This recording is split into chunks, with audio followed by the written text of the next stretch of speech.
Allah is saying to the believers here that you should be concerned and you should be protective from these fitan, because these fitan will touch not just the people doing the evil. If you allow evil to go unchecked, that evil will touch everyone, and we are now experiencing it.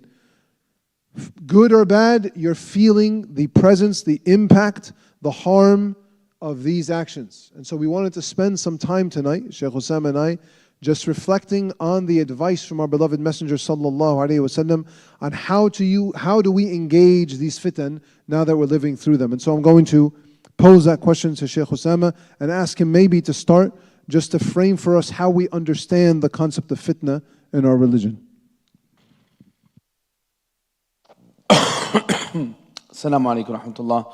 أعوذ بالله من الشيطان الرجيم بسم الله الرحمن الرحيم الحمد لله والصلاة والسلام على سيدنا رسول الله وعلى آله وصحبه ومن والاه.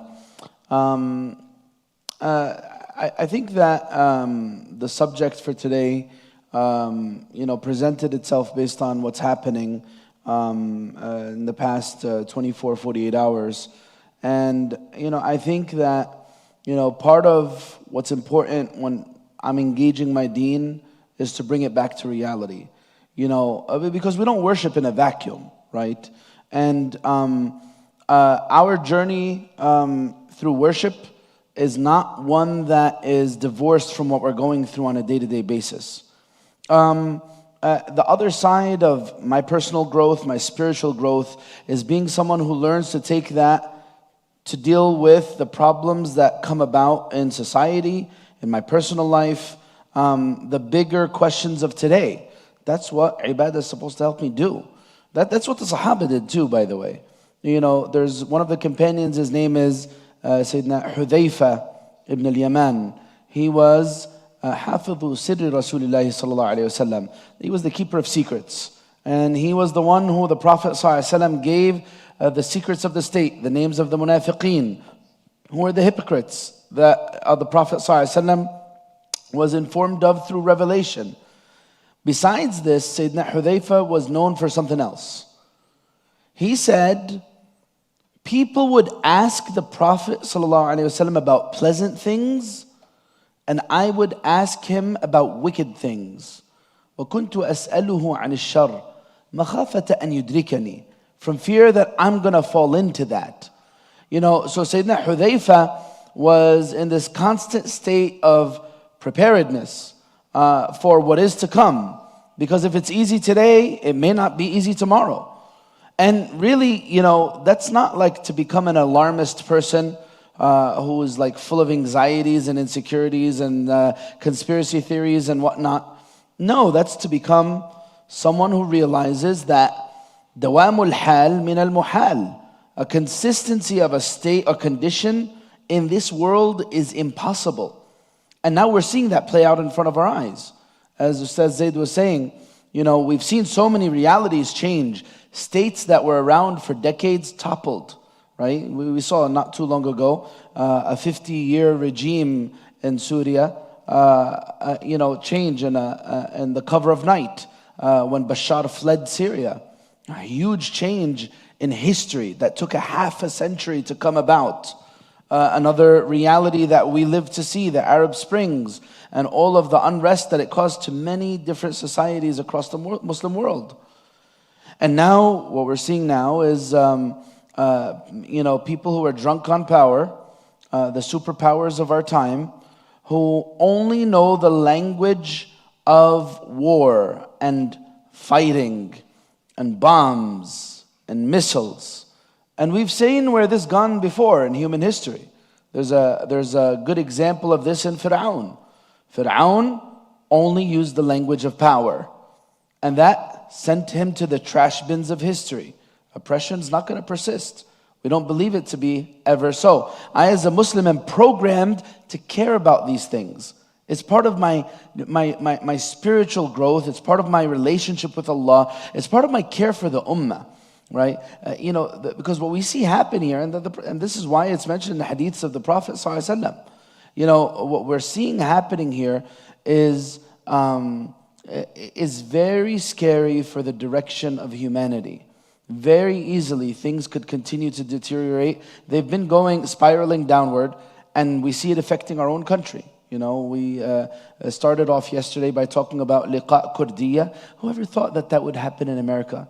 Did you guys ever think that we'd have masked men attacking people, breaking into their homes and smashing their cars and just going in different cities and just kidnapping them and no one being able to stop them? Have you ever considered that happening? Right now, that's at a limited scope.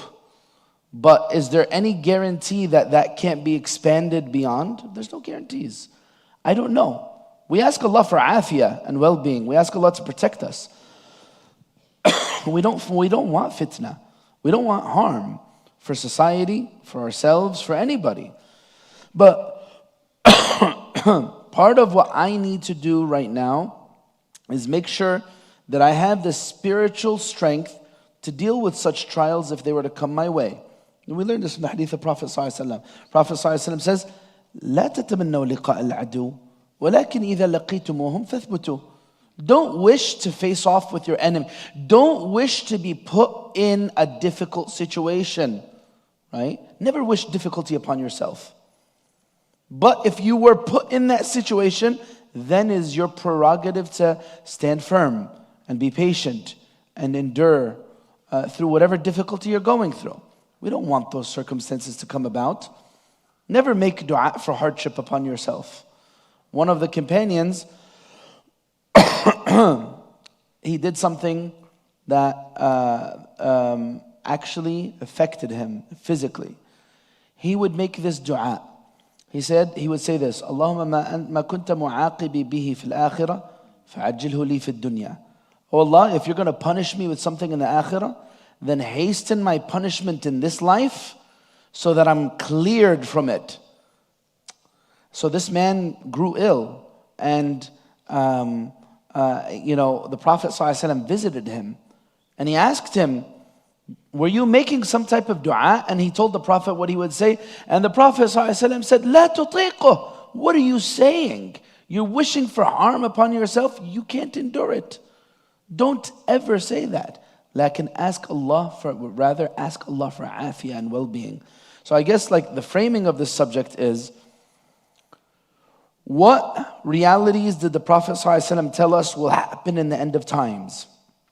And what is the path to salvation in those realities? What will change about society in terms of the way they engage sins, the way they deal with corruption, the way they're governed, the way that public discourse is handled? And what is the way to make it through and navigate those very difficult terrains? So I guess that's what came to my mind, Ustad Zaid, entering the subject. Of course, we could go into the hadiths one by one in the course of our discussion, inshallah. Inshallah. I want to rephrase what I was hearing from Sheikh Zaid. When I was thinking through, this is all very fresh, of course, right? Because we're all just sort of being exposed to this news over the last 24 hours. But as I was thinking through it, I was trying to think through the different levels of fitan. And I'm going to ask the Shaykh to go through some of the ahadith that talk about what these signs and what these tribulations are going to be. But there are certain themes in these tribulations. Now, what the Shaykh was just highlighting to me, there is a theme that exists in this generation. Your generation is a very interesting one. On the one hand, no generation has ever been as connected and as informed as you guys are. On the other hand, for many of you, the connectivity and the information has been serving what we were discussing yesterday, just distraction. And so you'll find there are plenty of people who are completely connected online, but they are not paying attention to this stuff at all. In fact, one of the things that allows corruption to spread is the fact that so many good people are just apathetic. They can't be bothered to be concerned about it. And so what Shaykh Osama was referencing there is that there is a balance that the Rasul ﷺ was calling for. That balance is, you do have to care. This world is your world. This ummah is your ummah. We are the inheritors of Muhammad sallallahu alayhi wa alihi wa sahbihi wasallam. His mission is our mission. We are walking his footsteps.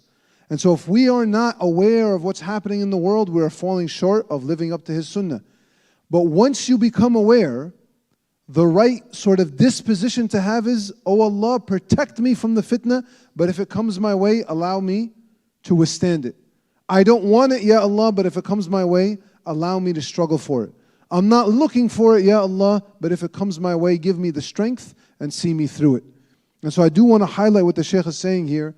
You do have to be aware. So if this is something that hasn't been on your radar for the last 24 hours, you should care about this. The fact that we're young, I'm not young anymore, but the fact that you guys are young, so many of you, doesn't remove you from the responsibility of being aware of what's happening in the world or in the ummah. You know, many of the Sahaba that carried the mission of Muhammad sallallahu alaihi wasallam in his own lifetime were your age or younger. Umar radiallahu anhu, by most accounts, when he became a Muslim, was in his mid-20s. He was not an old man. Abu Bakr and our beloved sallallahu alaihi wasallam, they were in their 40s. Umar radiallahu anhu was in his mid-20s. Ali radiallahu anhu was even younger than that. And Ali was one of the primary pillars that upheld the civilization or the ummah or the community around Muhammad sallallahu alaihi wasallam. So we are young men and women that should be aware. On that front, then I'm going to ask the Shaykh, can you tell us a little bit about some of the signs and the tribulations that the Prophet ﷺ warned about?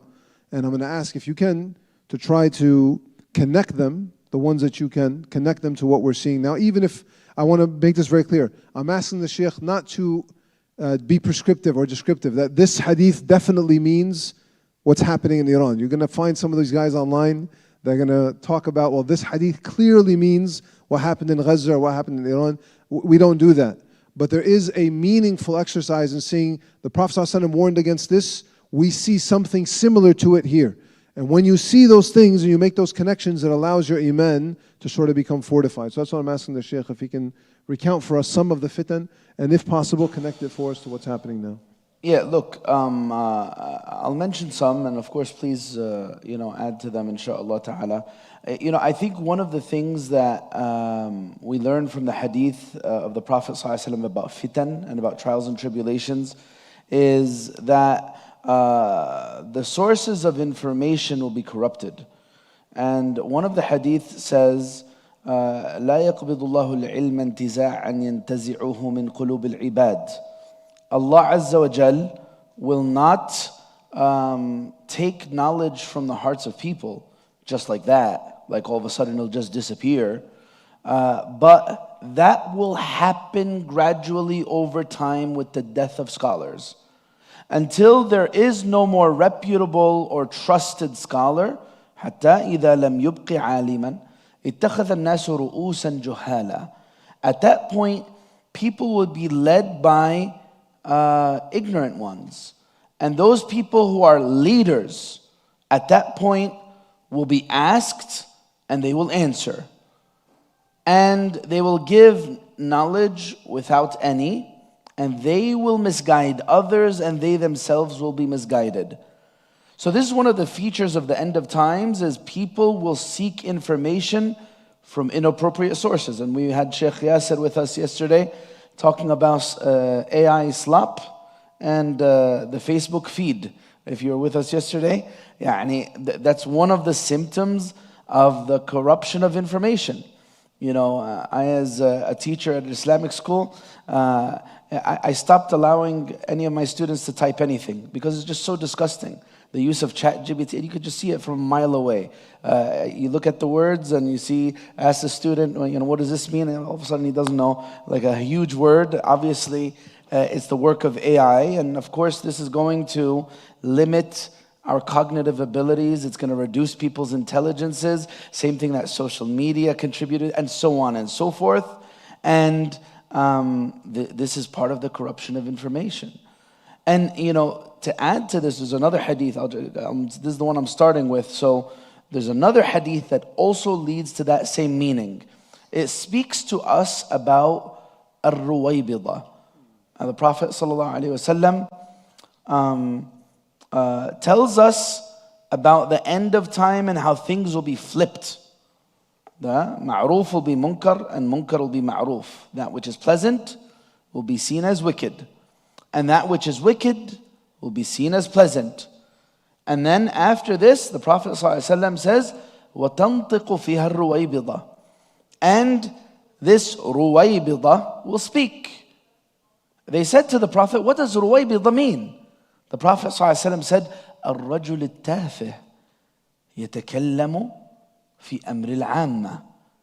Now, in our times, one of the greatest sources for comedy is politicians. Especially the current one that sits in the White House. It's a great source of comedy. People started watching press releases and watching the news just to laugh at him. That's it. It became funny, right? The Prophet ﷺ says, he is as an insignificant one who speaks about public discourse. That's what will happen to information. Information will be so widespread, so easily accessible, so easily abused, that someone who is a nobody will all of a sudden be able to have an opinion on public discourse, on the direction of society, right? And this is a very scary thing. You know, for some today, they get their politics and their knowledge and information from comedians, right? It's a thing. For some today, going to the most successful people are the people who have not had to exert themselves for a single day in their life. Celebrities born with riches, and their riches give them more riches. Some of them make $1 million in a single event. Can you imagine that?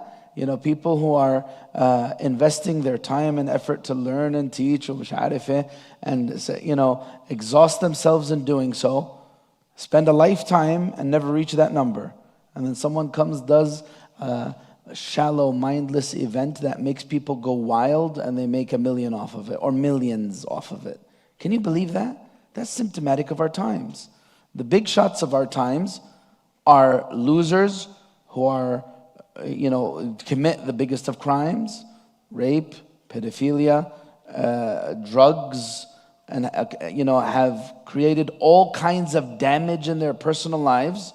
Yet, these are the people that people look up to. So these are some of the symptoms of the end of times, the corruption of the sources of information. I don't know if you have something to add to that. As he was speaking, I remember I was, not too long ago, I entered into one of my siblings' houses, and one of their kids was watching an ASMR video. Some of you know what this is, right? It's just videos of people doing things where like all of the little sounds are magnified. And I couldn't understand what we were watching. Like I kept asking my niece, like what what is it about this that makes it like enjoyable for you to watch? And she's like, I don't know, it's ASMR. It's fun. I just like it. It's just like, imagine someone eating, but you hear every little sound of them eating, right? Or unwrapping a product and you hear every little sound of them. So this is what the Shaykh is talking about. What skill set did it take for someone to unbox a product or to eat a meal? But these videos get millions and millions and millions of views, and they get monetized, they make a ton of money, and these people become seriously famous. Or like, I don't know if this is still the case, but I remember go back like 8-9 years ago when the YouTube influencer was at like its ascension. And these guys would just like, they would just vlog every day meaningless content. They're just walking through the street, they're taking a shower, they're getting a burger, they're working out. Nothing interesting. All stuff you all do. They're not doing anything fun or different, but for some reason, they put it on a camera, they videotaped it with a nice camera, they put it up, millions and millions of views. Right, so this is what the Shaykh is referencing here. You have these people who are becoming leaders in society, and they have absolutely no credentials, no weight to them, nothing of context, no content, no meaningfulness, no profundity. It's just, it's just filler. But for some reason, we eat it up like slop. There's another hadith that is connected to what the Shaykh is talking about here. Our beloved Sallallahu Alaihi Wasallam says once in a hadith, the day you see greed being obeyed, and you see the dunya being preferred, and you see every single person enamored by their own opinion, then you should worry about yourself and leave the people. Now, the reason why I mention this hadith in specific is that this, to me, really does describe today's world. It's very difficult for me to look at the way the world works today and not think that this hadith is describing us.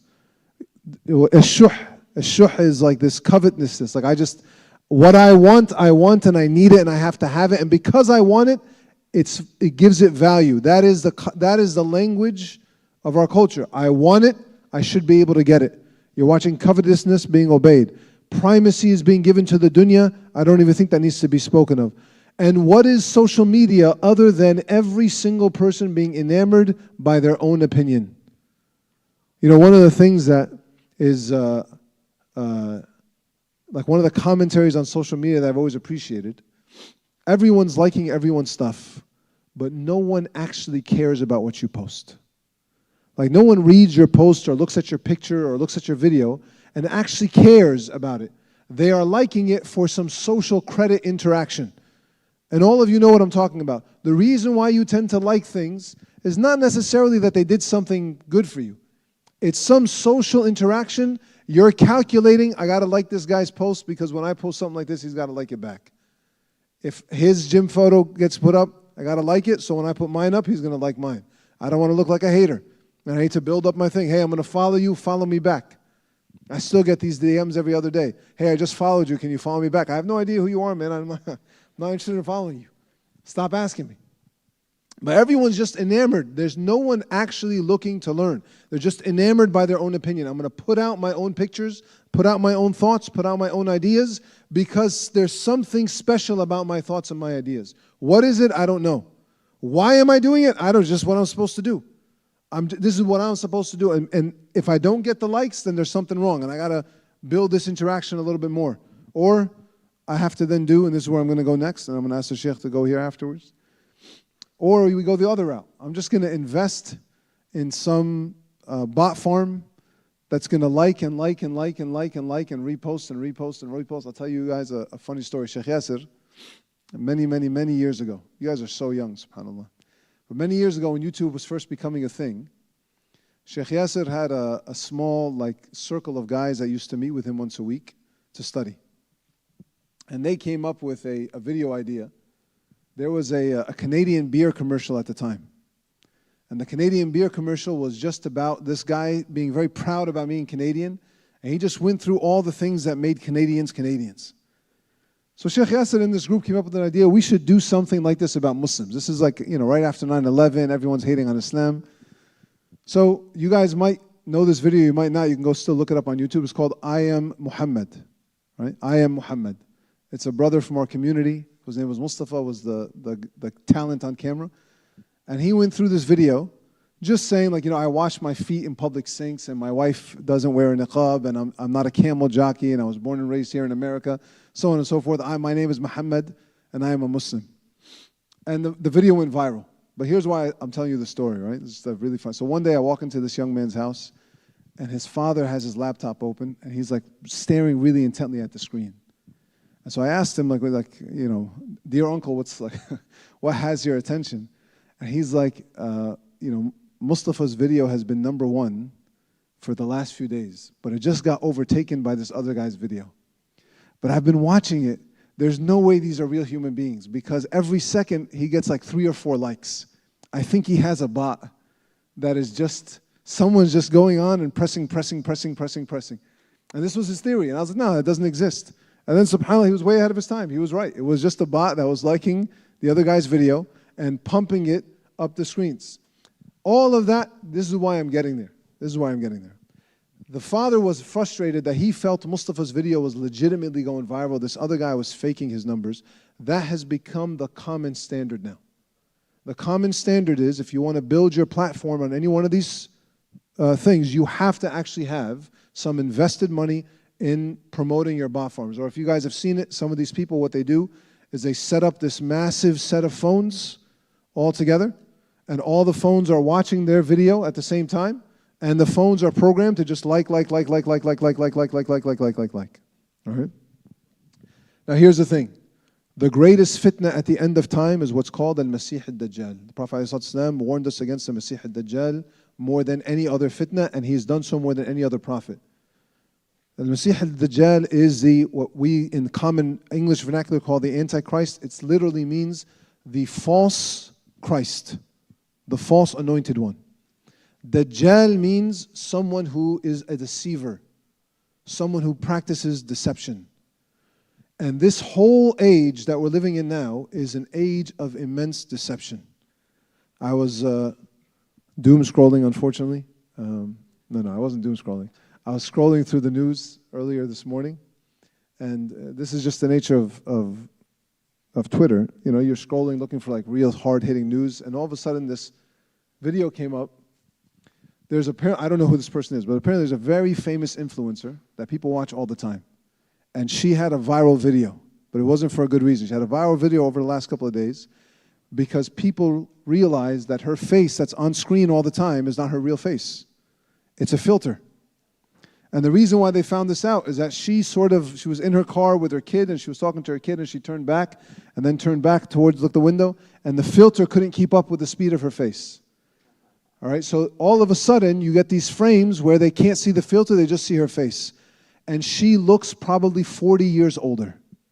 And she has dark spots all across her face. And she looks super wrinkled. She has dark, black spots under her eyes.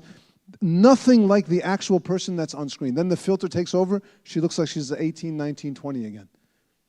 This is an age of deception. These are the age of Dajjal. The Prophet ﷺ actually said, before Masih al-Dajjal comes, you're going to see the Dajjal, I can't get the word right ever. You're going to see the multitudes of Dajjals come. We are living in an age of deception. We're living in a period of great deception. And it's one of the features of our reality that we have to be most warned about. So I'm going to ask the Shaykh, I hope he doesn't mind, to talk a little bit more about the feature of deception and how we can protect ourselves, or what the Prophet's advice is when we're dealing with these modes of deception. Yeah, Jazakallah khair. You know, subhanAllah, as you're talking, I'm reflecting with you, and to be honest, I don't think we're doing this intentionally as a collective humanity, but if we're pretty effectively preparing for those types of times, the Dajjal coming, age of superficiality, age of deception. Things aren't as they seem. Yeah, like you said, the filters, it's just like, it's scary that human beings actually are, they like this, that they want this, that this is, I want to change who I am. I need to figure out how I could present a different me to the world because I'm somehow not content with the me that is. So the age of superficiality and the age of, do we really know what's happening on a grand scale? We have no idea. We have no idea. We hear stuff on the news. Even when we're talking about the stuff that's happening around the world, the wars and the, this country and that country and the other. We have no idea. Like, what's the true story and what's the behind the scenes? You get exposed to that a little bit through the Epstein files. And you're like, oh, wow. A'udhu billah. I thought the people who used to say this type of stuff were like conspiracy theorists, and then it turns out that some of this stuff is actually true. It's very scary. I think that this deception contributes to a lot of instability. That's another one of the features of that. Before I answer your question, another one of the features to the end of times is there'll be a whole lot of instability. What evidence is this from the hadith of Prophet ﷺ? The Prophet ﷺ tells us that people will get to a point that they will awake as a believer and by nightfall they're a disbeliever. Or they'll be a believer by night and by daybreak they'll be a disbeliever. And then the hadith says, يَبِيعُ دِينَهُ بِعَرَضٍ مِّنَ الدُّنْيَا. He will sell his soul to the devil. He'll give up his dunya just for some petty gain from the worldly life. And to add to this instability will come about because of the corruption of character too. The social systems will be corrupted. The family institution will be corrupted. All of this is in the hadith of the Prophet ﷺ, all contributing to a great deal of instability in the lives of people. An example of this from the hadith of the Prophet ﷺ is the Prophet ﷺ said, in the end of times, amana, trust, will be lost. You can't trust anybody. The hadith says, حتى يقال إن في بني فلان رجل أمين. People will have to search for people they could trust. It'll be said in such and such location, you could possibly find someone who's trustworthy. And when you look at that, and people and their businesses and their income, and the sources of halal, being nearly greatly constrained and limited in our times, the sources of haram and people's wealth and income being so superfluous, all of this contributes to a great deal of instability. This instability comes about because of proliferation of indecency too, which will be also one of the features of the ends of times. Proliferation of indecency to the point where people will publicly commit fahisha, obscenity. And we spoke about this a little bit yesterday. Go back 20 or 30 years, PG-13, PG, rated R, these things meant something. Now, you watch a cartoon and you get exposed to horrific things. The whole idea of gender expression and confused identity and all that other stuff. These are things that all contribute to the instability of our times. So the Prophet ﷺ tells us that it will get to the point where the most decent among them will pass by a man and woman committing the greatest of fahisha and obscenities and tell them to go to the side of the road and continue on what they're doing. That's how bad it'll become. How do you navigate those times? It's very difficult. Because the reason why it causes pause for reflection, because that's also one of the features of the ends of time. The Prophet ﷺ tells us it'll be fitan كَقِطَعِ اللَّيْلِ الْمُظْلِمِ. It'll be like the darkest parts of the night. يُصْبِحُ الْحَلِيمُ فِيهَا حَيْرَانٌ. The individual who is forbearing, wise, the one who has foresight, will be confused as to what to do. And those confused, so it's there's nothing wrong with taking in this confusion and just like, okay, now I don't have an immediate answer for all of these realities. But I'll tell you this. What is the surah that protects you from the Dajjal? What surah is it? The Prophet ﷺ tells us, if you are to meet the Dajjal, recite on him the beginning or the end of Surah Al-Kahf. If you delve deep into this surah, it'll teach profound meaning to make us a people who are grounded in reality and aren't deceived by the superficiality that's around and see things for what they are. Right, Surah Al-Kahf, and I don't have time to go through the meanings of Surah Al-Kahf, but the beginning of the surah tells us a lot about changing realities, right? Look at what happened to the men of the two gardens. Did his garden last? He thought, hey, I don't believe in an afterlife, but if it exists, the one who gave me a great garden here will give me a great garden there. Or the reality for the boys of the cave, the young men of the cave, when they retreated away from the corruption of their society. And Allah Azza wa Jal allowed 309 years to pass and circumstances changed. And Allah protected them in that retreat to the Kahf. يَنْشُرْ لَكُمْ رَبُّكُمْ مِنْ رَحْمَتِهِ.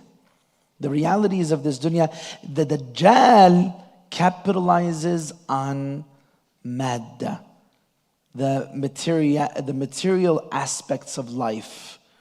As long as I'm someone who clings to the material, I will be susceptible to the Dajjal. In the end, we learn, in the end of the surah, we learn that the greatest protector from being influenced by the deception is having strong iman in qadar. That's what the story of Musa al-Khidr teaches us. Iman in divine decree. Things aren't as they seem. When the boy was killed and the ship was wrecked and they repaired the wall, all for things that aren't very clear. Why are these things happening? But when you look beyond that with a spiritual lens, you see that Allah is al-Mudabbir and Allah is the planner. In other words, Surah Al-Kahf teaches me to look beyond what is observed and to be connected with the unseen realm. That's the only way to really protect myself. Brothers and sisters, I don't want it. I don't want my mind to be prepped to accept the next deception that's coming my way. If I'm gonna start living my life like that. I'm not gonna be so attached to the way. I'm not gonna try to get into the trends of society and do what everyone else is doing, right? I'm gonna break out of those realities. All those things that have corrupted our faculties as human beings and destroyed our minds. I don't want that in my life. I'm gonna cut that stuff out. That nonsense, I'm gonna cut it out. The things that people watch, you know what?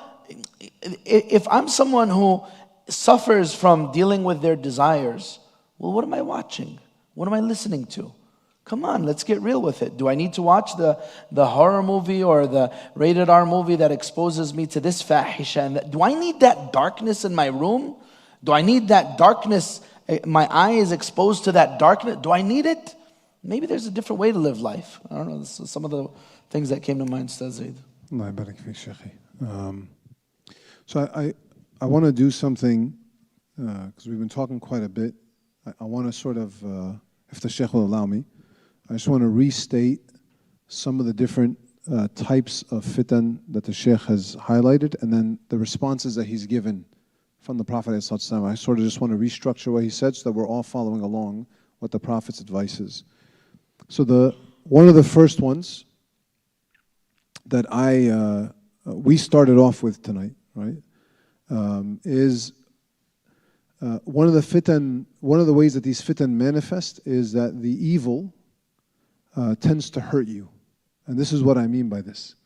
The Shaykh can attest to this too. One of the greatest reasons why people leave religion today is what's called theodicy, the problem of evil. People struggling with, why does Allah allow bad things to happen? Why does Allah allow bad people to be successful? Why does Allah allow innocent kids in Gaza to be bombed to death over and over and over again? There's a question that comes up, and this is a fitna that existed. That the ayah that I mentioned at the top, that I referenced at the start of this program, that you should fear a fitna that's not only going to touch the evil among you, it's going to touch everyone. This is what happens.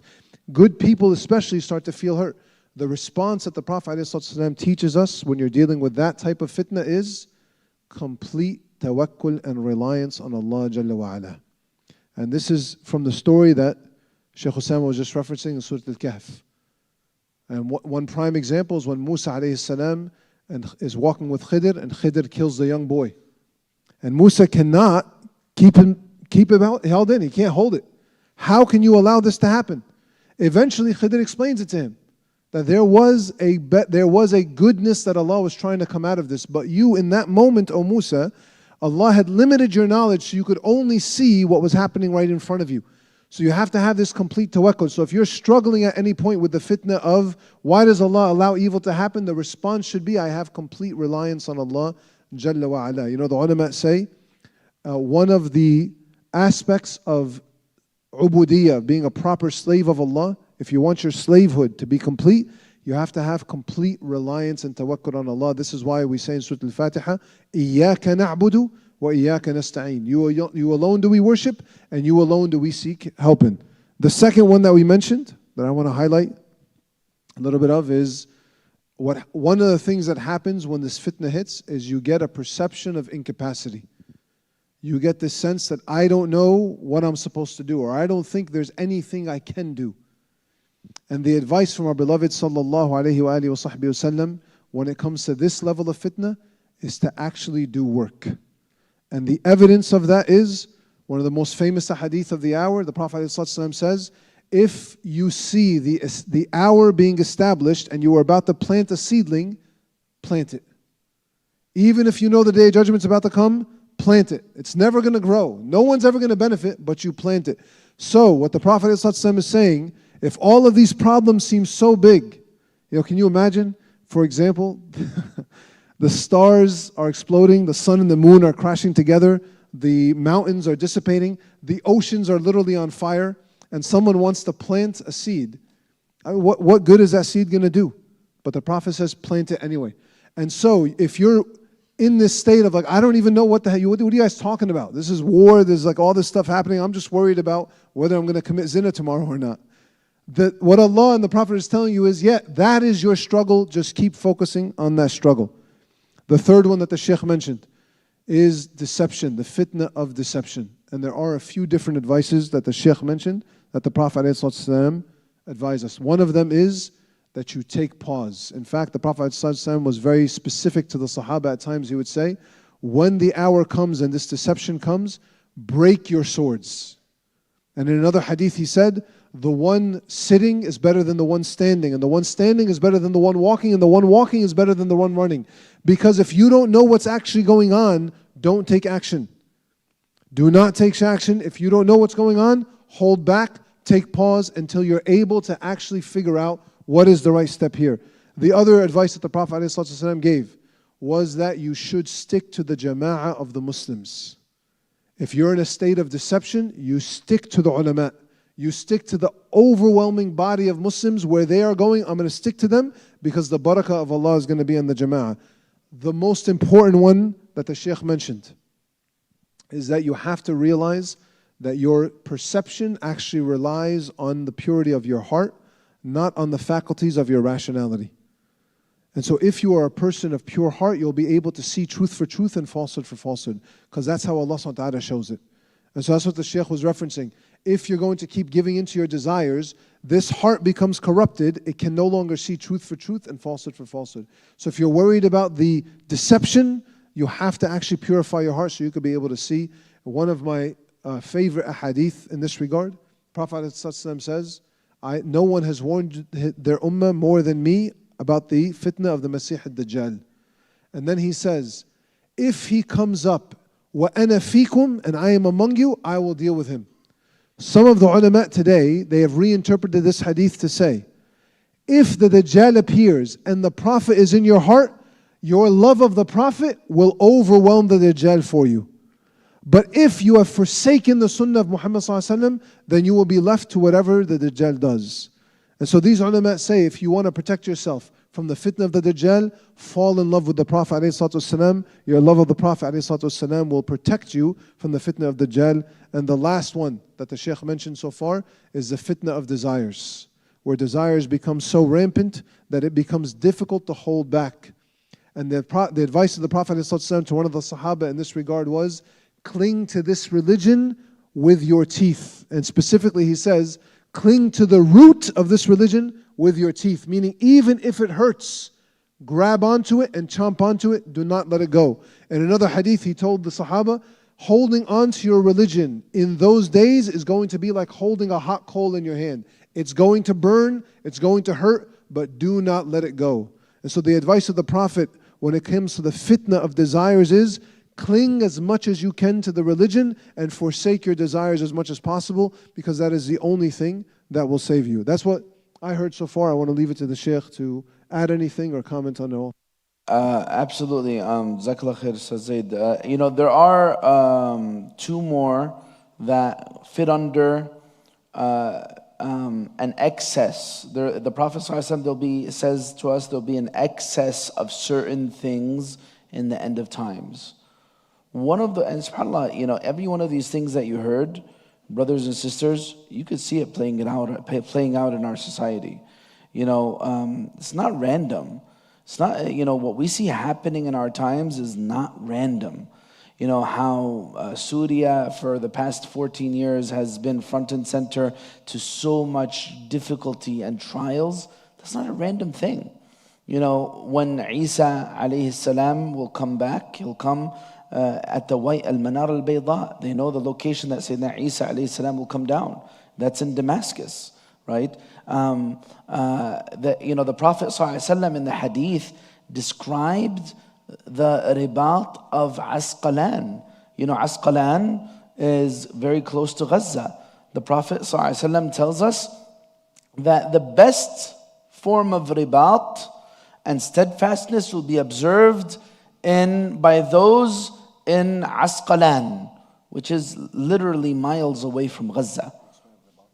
Ribat is resilience and standing firm and patience and endurance that you'll see exhibited by a people. The Prophet ﷺ says, "Ala wa inna afdal ribatikum lafi Asqalan."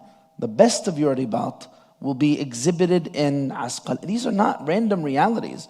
Gaza, the people of Gaza with their patience in the face of genocide, taught the world, right? Now, there will be a lot of two things, right? One of them is harj, right? The Prophet ﷺ says, وَيَكْثُرُ الْحَرْجِ, right? And what is harj? They say, الْفِتْنَةُ وَاخْتِلَاطُ الْأُمُورِ. There'll be so much loss of life, so much confusion and misdirection. There'll be a ton of that in the end of time. And the Prophet ﷺ says, if you're someone who's worshiping Allah in those circumstances, it's the reward of hijrah. Al-ibadatu fil harji ka hijratin ilay. It's like performing hijrah to the Prophet ﷺ. That's how difficult it'll be. So there will be so much loss of life, and we see that evidently in our times. And the other thing there'll be so much of is wealth. The hadith of the Prophet ﷺ, and get this, look, so every country I listed has been part of the calamities of our time. Let's add to the list Iraq. The Prophet ﷺ says, يوشك أن يحسر الفرات عن جبل من ذهب فمن حضر فلا يأخذ منه شيئا. One day, the Euphrates River will dry up and expose a mountain of gold. And whoever lives to see that, let him not take a single thing from it. And then you wonder why the wars against the Iraq to find the weapons of mass destruction, which was actually to find the petrol and the fuel and so on. Why did these things happen? What were they looking for? What really drives the superpowers of today to engage in warfare? That's something to really ask ourselves. Here, there's another hadith that says about the excess of wealth. The Prophet ﷺ says, "U'dud sittan bayna yaday as-sa'a." Take 6 things between us and the hour. And then he mentions, ثُمَّ اسْتِفَاضَةُ الْمَالِ حَتَّى يُعْطَى الرَّجُلْ 100 دينار فَيَظَلُّ سَاخِطًا. Right? The Prophet ﷺ says, wealth will be so much that a person will be given 100 gold coins, a dinar. But by the way, dinar is different than dirham. Dirham is a silver coin. Dinar, that's something very expensive. 100 gold coins, and he would still be upset about it. فَيَظَلُّ سَاخِطًا. That tells you that the money and the system of the money markets and the economies will be will be shaky. If the numbers are that high and it would not suffice, what does that tell you? Well, look at our real estate markets during our lifetimes. Doubled, tripled, quadrupled, and houses that were once upon a time 200,000 are now $1 million house. Right? What's happening to the currency? What's happening to society? The other version of this hadith is wealth will be so plentiful that the person will look for who to give their zakah money to. They won't know who to give it to. Who is a worthy recipient of my zakah? I don't know. Where do I find this person? SubhanAllah.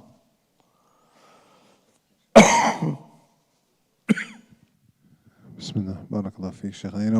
As you were mentioning one of those last hadith, I think one of the other ways to reflect on the hadith of the man getting 100 gold dinars and still being upset is that it falls in line with one of the other hadith we mentioned, that greed becomes so prevalent that even when you get something of wealth, you no longer value it because you just want more, you just want more, you just want more.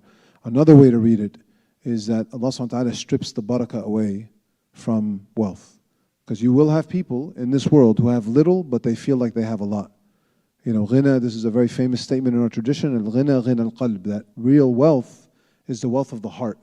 It's the heart's knowing that I am not in need of anyone other than Allah Jalla wa ala. That's what actually gives you wealth. That's what gives you richness.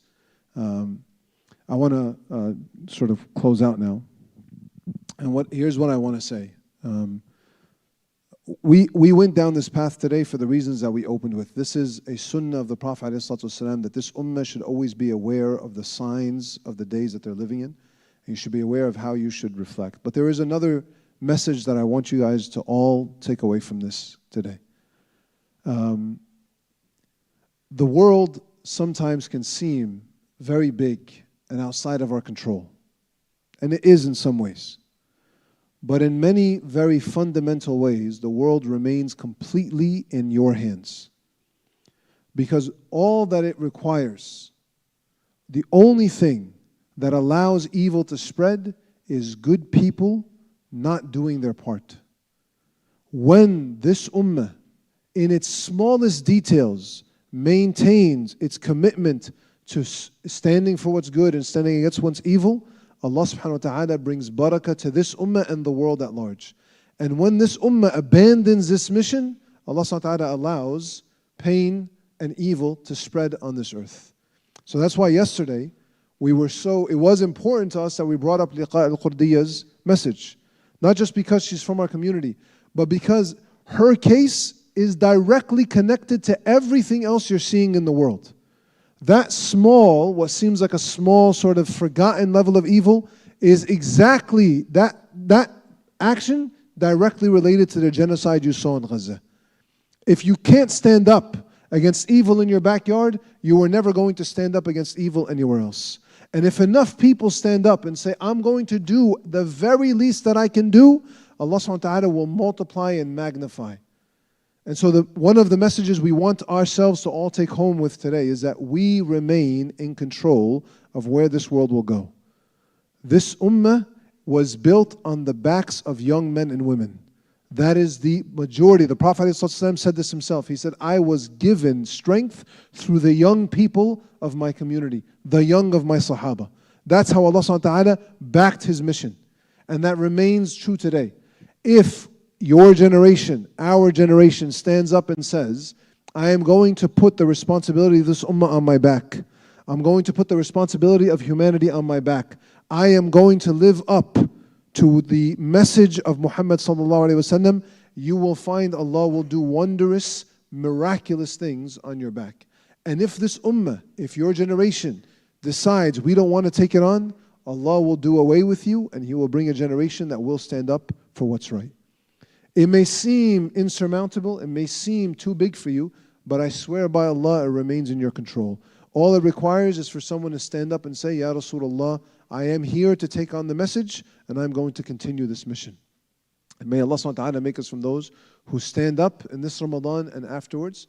I want to see if the Shaykh has any final parting message, and then we'll do the dhikr and the 2 quick rak'at, inshallah. Look, if I was to try to pinpoint 2 things that'll help protect us from the fitan and the trials, this is what I would say. And one of these we've been repeating in these gatherings, and that is the necessity of me becoming deeply invested spiritually. I really need it, brothers and sisters. I shouldn't take this lightly. Think of yourself like a tree, and think of the roots of your tree, how much time you invest in your spiritual growth. The deeper these roots, when things get difficult, it'll be very difficult to uproot that tree. It'll allow us to stand firm. Brothers and sisters, if we don't really prepare ourselves spiritually, then when trials come our way, we could be very easily swept away. We ask Allah Azza wa Jal to protect us from that. This is the reminder of reminders throughout this Ramadan. I need to take my deen seriously. I need to take my relationship with Allah seriously. I really need to figure out how to make it top priority in my day all year round. That's one. The second one is stick with the jama'ah, congregation. Brothers and sisters, one of the best protecting forces from a lot of these fitan is having good voices around you. People to strengthen you and lift you up when you're falling down. That's why, building communities, or communities within communities, is such a critical aspect in our lives. I need to build a good social circle around my tadayyun, my iltizam, my journey, and my ibadah, and so on and so forth. I can't do it by myself. فَإِنَّمَا يَأْكُلُ الذِّئْبُ الْقَاصِيَةِ. The wolf will streak the stray sheep. If I'm alone, I am very vulnerable, especially in these times. We ask Allah Azza wa Jal to help us. Ameen. Barakallah feek, Shaykh. I do want to say, inshallah, I think next week, inshallah, we'll do, one of the nights will be the AMA. I know a few guys have come up to me and said, I have questions. Inshallah, we will do an AMA next week, and we'll release that information, inshallah, before next Friday. It'll either be Friday or Saturday next week, inshallah. With that, barakallah feekum, we're going to continue our sunnah. We'll continue. We'll do La ilaha illallah again, 33 times today. And then please stick with us. Usama will lead us, not Shaykh Usama. So I would never call him just Usama. But Usama Qatanani, Sidi al-Habib, Usama Qatanani will lead us in 2 short rak'at. We've been keeping them short, so please stick with us, inshallah, and pray the 2 rak'ats get the barakah of it. But before we do that, we're going to do 33 times La ilaha illallah together. And as Shaykh Yasir mentioned yesterday, as we do this, do your best, lower your head. If you need to, close your eyes. And when you say this, you say it with your heart. I noticed the last few times we did this, most people did not say it. Say it. Say it on your tongue, and more importantly, say it in your heart. And every time you say it, I want you to reflect on what it should mean to me. What does it mean? What other thing have I glorified the way I should glorify Allah? La ilaha illallah, I don't want to, instead of my desires, I want to glorify Allah. La ilaha illallah, instead of my friends, I want to glorify Allah. La ilaha illallah, instead of my people's opinion of me, I want to glorify Allah. Think about that over and over and over again. It's 33 times. It'll take us less than a minute to finish, inshallah. So everyone, let's bow our heads. Let's try to put ourselves in the correct spirit, inshallah. And we'll begin. La ilaha illallah, la ilaha illallah, la ilaha illallah, la ilaha illallah, la ilaha illallah, la ilaha illallah. La ilaha illallah, la ilaha illallah, la ilaha illallah, la ilaha illallah, la ilaha illallah, la ilaha illallah. La ilaha illallah, la ilaha illallah, la ilaha illallah, la ilaha illallah, la ilaha illallah, la ilaha illallah. La ilaha illallah, la ilaha illallah, la ilaha illallah, la ilaha illallah, la ilaha illallah, la ilaha illallah. La ilaha illallah, la ilaha illallah, la ilaha illallah, la ilaha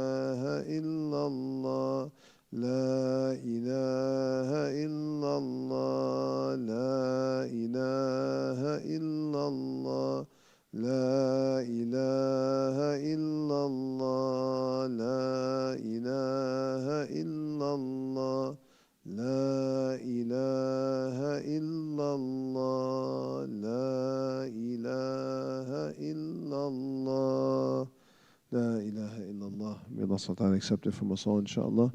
Osama, if we can get started, inshallah. Just stand up, let's line up. We'll pray 2 short rak'at, inshallah, and then we'll make a dua together before we depart, inshallah.